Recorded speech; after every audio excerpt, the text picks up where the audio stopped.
मैं लवलीना श्रीवास्तव आज नागरिक शास्त्र की पुस्तक के खंड 12 स्वतंत्र भारत में राजनीति के प्रथम पाठ राष्ट्र निर्माण की चुनौतियों का अध्ययन करेंगे। चर्चा का विषय है भारत की स्वतंत्रता प्राप्ति के उपरांत भारतीय राजनीतिज्ञों को किन समस्याओं का सामना करना पड़ा और कैसे उन्होंने भारत जैसे विशाल देश को एक अखंड एवं संप्रभु देश बनाने में सफलता प्राप्त करी। लगभग 200 वर्षों तक ब्रिटेन के शासन में रहने के पश्चात 14-15 अगस्त 47 की मध्य रात्रि को भारत देश को अंग्रेजी शासन से स्वतंत्रता प्राप्त हुई तथा इसका एक नए राष्ट्र के रूप में उदय हुआ। स्वतंत्रता के पश्चात भारत के नेताओं के समक्ष कुछ चुनौतियां थीं। इनमें प्रथम यह थी कि किस प्रकार भारत को एकता के सूत्र में बांधा जाए,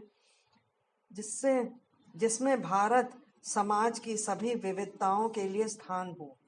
भारत अपने आकार और विविधता के कारण महादेश के समान था। भिन्न भिन्न भाषाओं, संस्कृति व धर्मों के अनुयायी लोग थे। ऐसे में क्षेत्रीय अखंडता और एकता बनाए रखना महत्वपूर्ण चुनौती थी। दूसरी चुनौती भारत में लोकतंत्र व्यवस्था स्थापित करने की थी।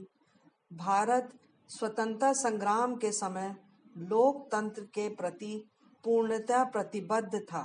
भारत ने संसदीय शासन पर आधारित प्रतिनिधित्व मूलक लोकतंत्र को अपनाया। लोकतंत्र को बनाए रखने के लिए लोकतांत्रिक संविधान आवश्यक होता है, किंतु चुनौती यह भी थी कि संविधान से मिलते जुलते लोकतांत्रिक व्यवहार भी प्रयोग में आए। तीसरी बड़ी चुनौती नेताओं के सामने ऐसे विकास की थी जिसमें पूरे समाज अर्थात सभी वर्गों को समाहित किया जा सके। इस बात को सुनिश्चित करना था कि सबके साथ समानता का व्यवहार किया जाए और सामाजिक रूप से वंचित वर्गों तथा धार्मिक सांस्कृतिक अल्पसंख्यकों को विशेष सुरक्षा प्रदान की जाए। इसके अतिरिक्त गरीबी समाप्त करने के लिए कारगर नीतियों को बनाने तथा अपनाने की थी। स्वतंत्रता के साथ ही भारत का 2 देशों में दुखद विभाजन हुआ, हिंदुस्तान एवं पाकिस्तान, जो धर्म के आधार पर हुआ था। यह विभाजन माउंटबेटन प्लान योजना के अंतर्गत हुआ था। भारत विभाजन के बाद व्यापक पैमाने पर लोगों को एक स्थान से दूसरे स्थान पर स्थानांतरित होना पड़ा। सांप्रदायिक दंगों का उद्भव हुआ, शरणार्थियों को शिविरों में शरण लेनी पड़ी तथा दोनों देशों को आर्थिक क्षति हुई तथा उद्योगों का पतन हो गया। स्वतंत्रता के पश्चात नेताओं ने लोकतंत्र शासन व्यवस्था के रूप को स्वीकार किया। संसदीय प्रणाली की व्यवस्था की गई, जिसके अंतर्गत नागरिकों को मूल अधिकार प्रदान किए गए, मताधिकार प्रदान किया गया तथा एक लोकतांत्रिक संविधान तैयार किया गया। भारतीय नेताओं के सामने एक अखंड भारत बनाने की चुनौती थी। विभाजन के पश्चात देश के अनेक टुकड़ों में विभाजित हो जाने की आशंका के कारण तत्कालीन भारत सरकार ने रजवाड़ों के विरुद्ध कठोर रुख अपनाया। ब्रिटिश काल में भारत में राज्य थे जो 2 प्रकार के थे। प्रथम ब्रिटिश प्रभुत्व वाले भारतीय प्रांत जो सीधे अंग्रेज सरकार के नियंत्रण में थे तथा दूसरे रजवाड़े जिन पर राजाओं का शासन था।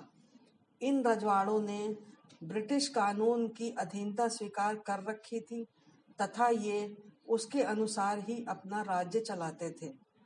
इंस्ट्रूमेंट ऑफ एक्सेशन पर हस्ताक्षर के अंतर्गत लगभग सभी रजवाड़े सिर्फ जूनागढ़, हैदराबाद, कश्मीर तथा मणिपुर को छोड़कर जिनकी सीमाएं स्वतंत्र भारत की नई सीमाओं से मिलती थीं, 15 अगस्त 1947 से कुछ समय पहले ही भारतीय संघ में शामिल हो गए।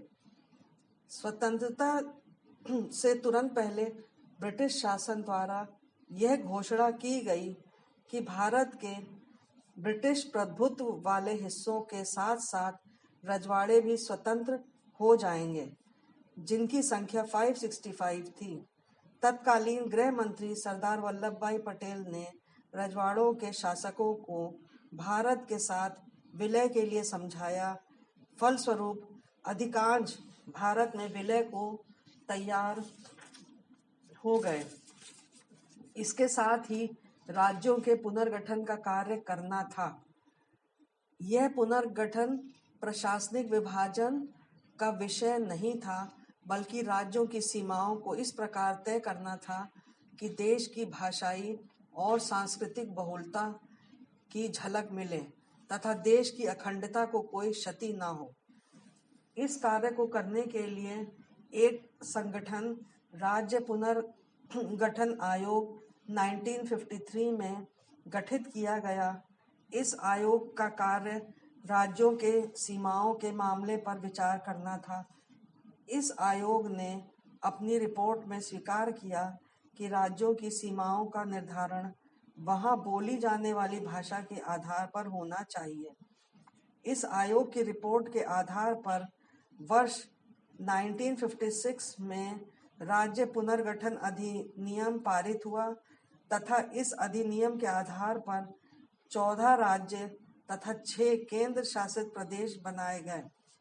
बाद के वर्षों में क्षेत्रीय संस्कृति एवं विकास के मामले में क्षेत्रीय असंतुलन के आधार पर भी राज्यों का पुनर्गठन किया गया। वर्ष 2000 में झारखंड, छत्तीसगढ़ और उत्तराखंड का पुनर्गठन इसी आधार पर किया गया। इस प्रकार हमने देखा कि कैसे स्वतंत्रता प्राप्ति के पश्चात किन कठिनाइयों का सामना करते हुए हमारे नेताओं ने एक विशाल और अखंड भारतवर्ष का निर्माण किया। बच्चों, इस पाठ का अध्ययन आप ई-पुस्तक से कर लीजिएगा तथा नीचे लिखे प्रश्नों का उत्तर अपनी कॉपी में लिख लीजिएगा। प्रश्न 1, भारत तथा पाकिस्तान के मध्य सीमा का निर्धारण किस आधार पर किया गया था? दूसरा प्रश्न, भारत का विभाजन किस योजना के अंतर्गत हुआ था? तीसरा प्रश्न, देश के नीति निर्माताओं ने किसे देश की अखंडता एवं व्यवस्था के लिए खतरा माना? चौथा प्रश्न, राज्य पुनर्गठन आयोग कब बनाया गया था और इसने अपनी रिपोर्ट में क्या प्रमुख सिफारिशें की थी? धन्यवाद।